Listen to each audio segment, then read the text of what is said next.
আজি সংবাদ মেলত মঞ্চত উপস্থিত হোৱা ৰহা মহাবিদ্যালয়ৰ অধ্যক্ষ ডাঙৰীয়া ডক্টৰ বেদকুমাৰ চলিহা ছাৰ, লগতে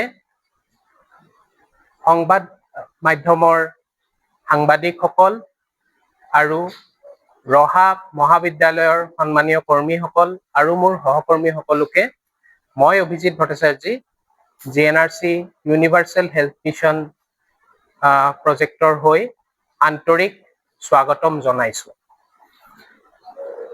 আজি ৰহা মহাবিদ্যালয়ত অনুষ্ঠিত হোৱা এই বিনামূলীয়া স্বাস্থ্য চিকিৎসা শিবিৰত GNRC হস্পিটেলৰ বিশেষজ্ঞ চিকিৎসকে স্নায়ুৰোগ, হৃদৰোগ, বৃক্কৰোগ, অস্থিৰোগ, স্ত্ৰীৰোগ আৰু অন্যান্য ৰোগত আক্ৰান্ত হোৱা ৰোগীসকলক বিনামূলীয়া চিকিৎসা পৰামৰ্শ আৰু ঔষধ যোগান ধৰাৰ ব্যৱস্থা কৰিছে।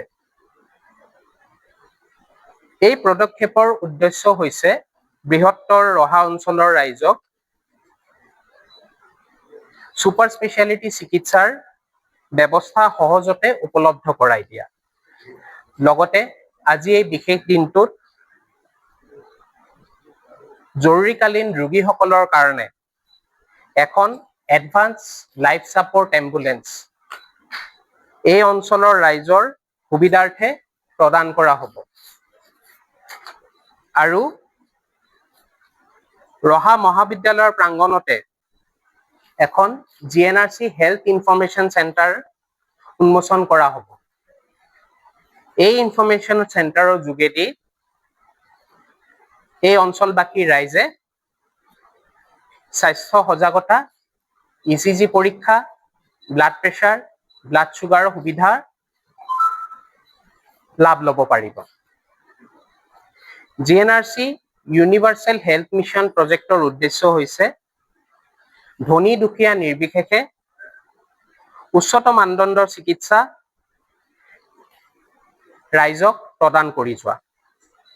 তাৰ বাবে নগাঁও অঞ্চলত প্ৰায় 300তকৈও অধিক স্বাস্থ্য মিত্ৰই সমাজত স্বাস্থ্য সজাগতা আৰু GNRC হস্পিটেলৰ যোগেদি উন্নত চিকিৎসাৰ ব্যৱস্থা প্ৰদান কৰি আহিছে। GNRC হস্পিটেলত প্ৰধানমন্ত্ৰী জন আৰোগ্য যোজনাৰ জৰিয়তে বহুত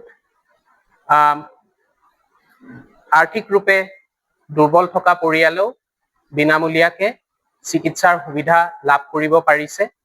তাৰে লগতে নতুনকে অসম চৰকাৰৰ লঞ্চ কৰা মুখ্যমন্ত্ৰী লোকসেৱা আৰোগ্য যোজনাৰ জৰিয়তেও অসম চৰকাৰৰ কৰ্মচাৰী লগতে অৱসৰপ্ৰাপ্ত কৰ্মীসকলেও বিনামূলীয়াকে চিকিৎসা সেৱা GNRCত লাভ কৰিব পাৰিছে।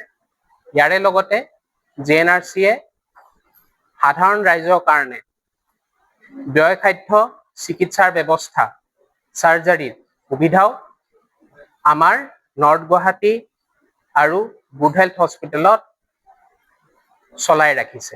এই এম্বুলেন্সত যিখিনি সুবিধা আমি আগবঢ়াইছো, যিখিনি ষ্টাফ আমি আগবঢ়াইছো, তাৰ বাবে আমাৰ এক পইচাও দিব নালাগে। অহা যোৱাৰ কাৰণে যিখিনি তেলৰ খৰচ হ'ব, খালি একমাত্ৰ তেলৰ খৰচে দিব লাগে। তাৰ বাহিৰে অন্যান্য চাৰ্জ আমি পেচেণ্টৰ পৰা নলওঁ।